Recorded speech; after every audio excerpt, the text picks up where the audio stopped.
Selamat pagi anak-anak. Pagi, Pak. Bagaimana kabar kalian? Sehat.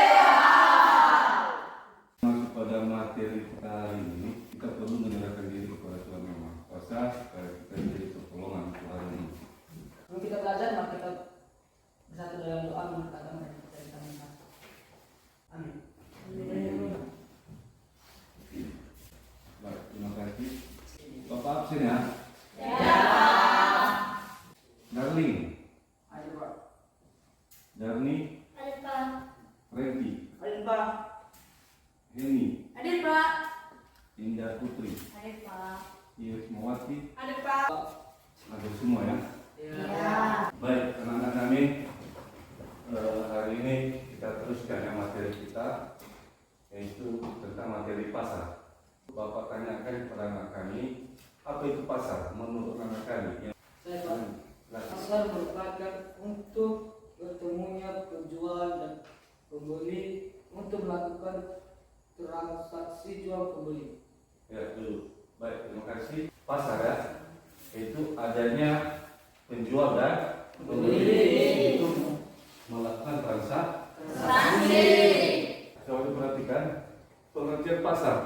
Ya, pasar dalam artian sederhana, artinya yang memang mudah kita untuk mengartikannya, yaitu tempat bertemunya penjual dan pembeli untuk melakukan transaksi jual beli. Transaksi yaitu melakukan pertukaran.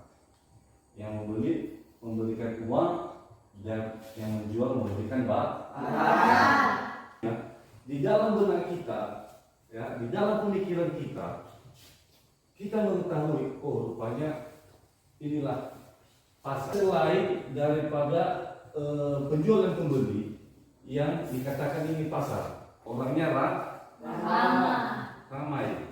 Ada tempat penjual di sana, salah satu ciri-ciri daripada pasar. Berikutnya ciri-ciri daripada pasar. Yang pertama ada penjual dan Pembeli.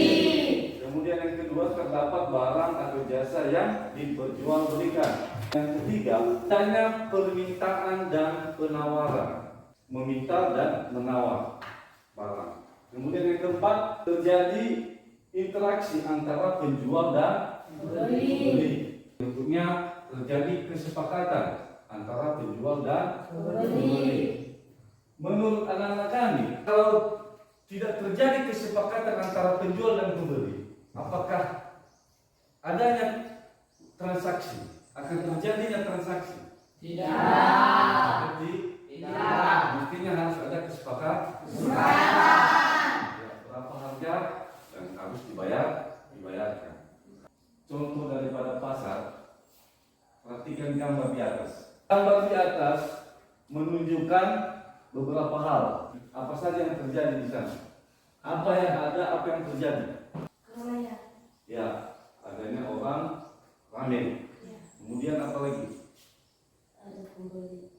Ada pembeli. Kemudian Ada penjual. ada penjual. Nah, seperti itulah pasar. Itu dikatakan Pasar. Selanjutnya anak-anak kami, pasar juga memiliki fungsi, yaitu sebagai Distribusi. Apa maksud distribusi di sini? Yaitu menyalurkan Barang. kepada konsumen oleh Produsen. atau penghasil. Produsen atau Penghasil. mendistribusikan, artinya juga didistribusikan dengan tepat sasaran kepada yang Memerlukan. Kemudian pembentuk harga, itulah pasar. Harga. Kemudian sebagai promosi, yaitu memperkenalkan hasil produksi kepada masyarakat. Artinya siapa masyarakat yang tertarik dengan promosi barang tersebut, maka akan dibeli atau dipesan. Berikutnya ada macam-macam pasar.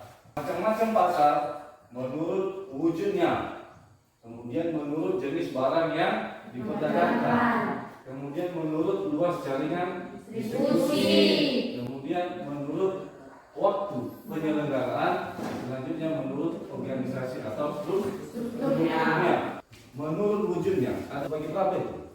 Bagi dua. Kami ya.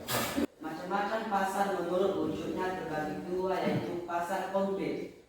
Pasar konkret adalah pasar nyata atau pasar yang unsur-unsurnya pasarnya, seperti penjual, pembeli, dan barang yang diperjualbelikan ada di situ.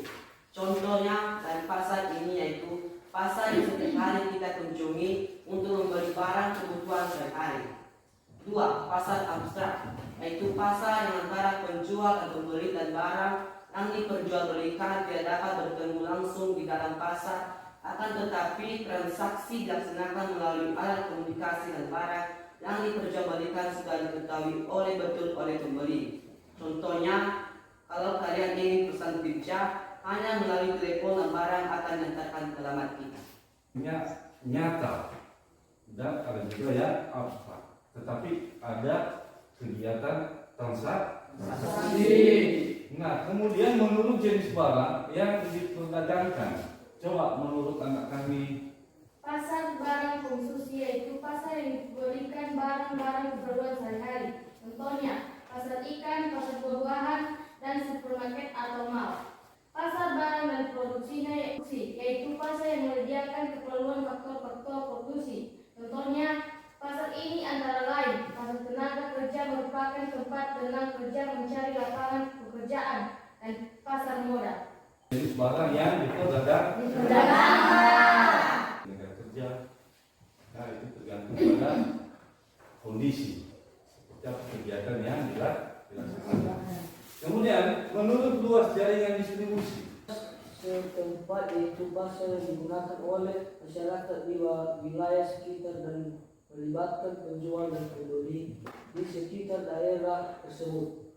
luas jaringan distribusi ada 4 ya. Ya. Pasar setempat ya lokasinya di tempat itu sendiri. Ya. Kemudian pasar nasional yaitu di dalam suatu negara. Contohnya seperti pasar Tanah Abang misalnya yang ada di Jawa. Kemudian ada pasar regional.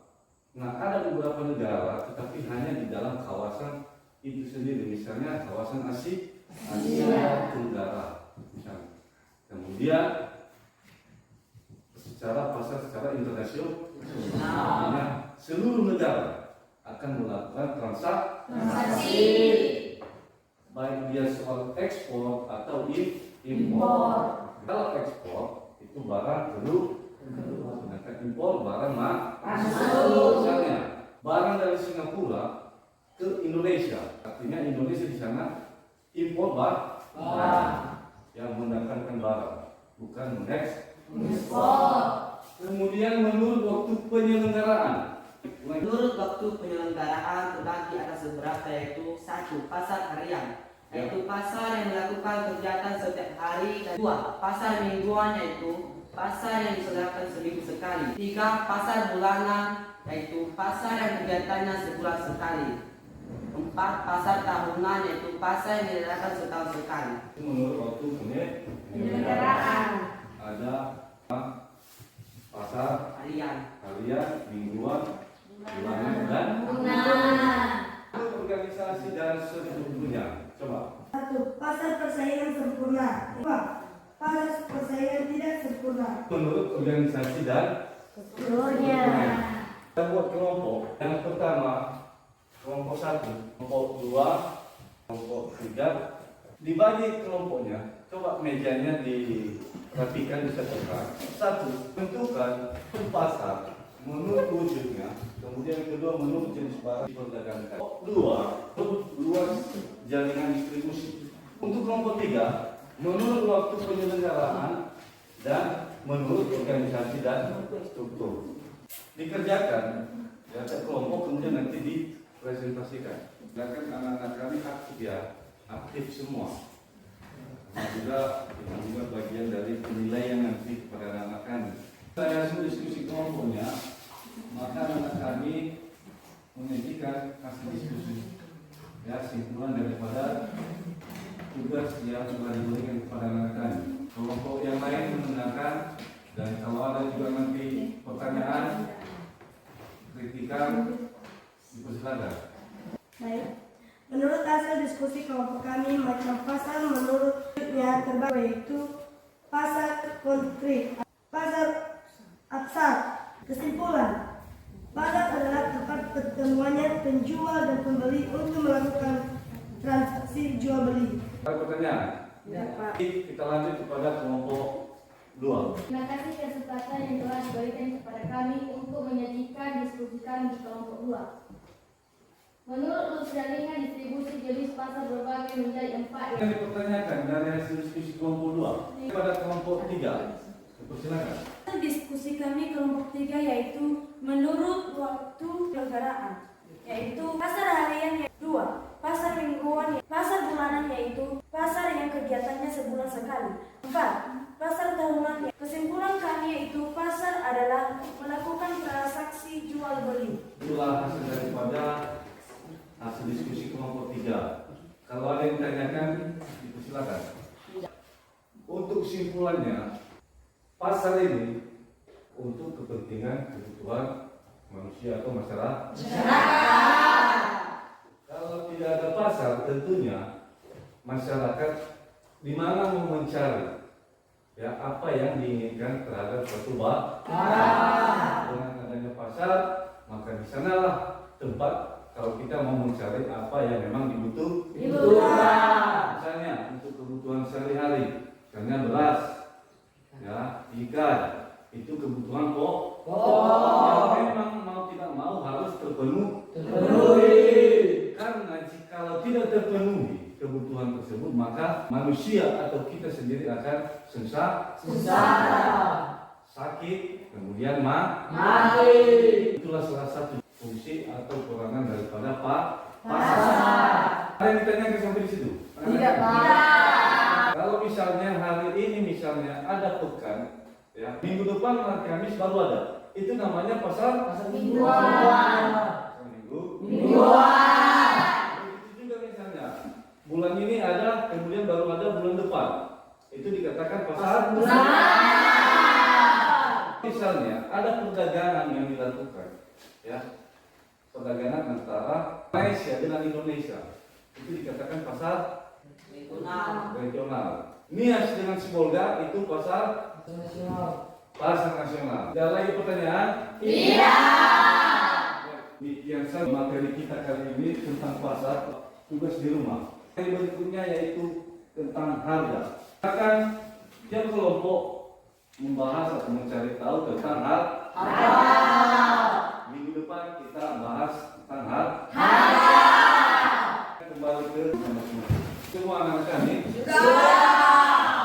Nah, sudah ingat apa tugas minggu depan? Sudah. Tentang harga. Itu kelompok ya. Iya, Pak. Untuk tugas pribadi, coba anak-anak kami datang ke pasar terdekat. Ya, anak-anak kami simpulkan di sana nanti. Apakah itu pasar harian, mingguan, bulanan atau tahunan? Silakan datang ke sana dan cari tahu apa saja kejadian yang ada di sana. Silakan ditulis. Sampai di situ. Baik, kasih kepada anak kami dan saya yakin anak-anak kami semua baik-baik, belajar dengan betul, supaya nanti kelak itu juga bisa menjadi bapak ibu guru di depan kuliah di sini. Harapan kami supaya anak-anak kami bisa berhasil kelak dan hanya mengantar temannya di sekolah. Gitu ya? Iya. Anak-anak kami harus sukses untuk membantu orang tua karena orang tua kita sudah lelah capek untuk menyekolahkan kita, maka kita harus sukses juga nanti untuk membantu mereka. Siapa mereka? Yaitu orang tua. Semoga anak kami tidak lupa pesan-pesan ini dan untuk jadi bekal kelak ke depan. Baik, demikian anak kami, dan untuk yang terakhir sebelum kita berpisah-pisah akan nanti mau kita di dalam. Baik teman-teman, setelah berpisah mari kita berdoa. Tuhan, terima kasih Yesus atas pertolongan kepada kami baik dari awal kami mulai mata pelajaran kami, Engkau telah bersama dengan kami. Dan Tuhan bersama dengan keberkatan masing-masing. Amin. Terima kasih kepada anak kami berdoa dan silakan pulang ke rumah, jangan singgah-singgah lagi di jalan ya. Iya. Dengan selamat dan demikian. Selamat siang.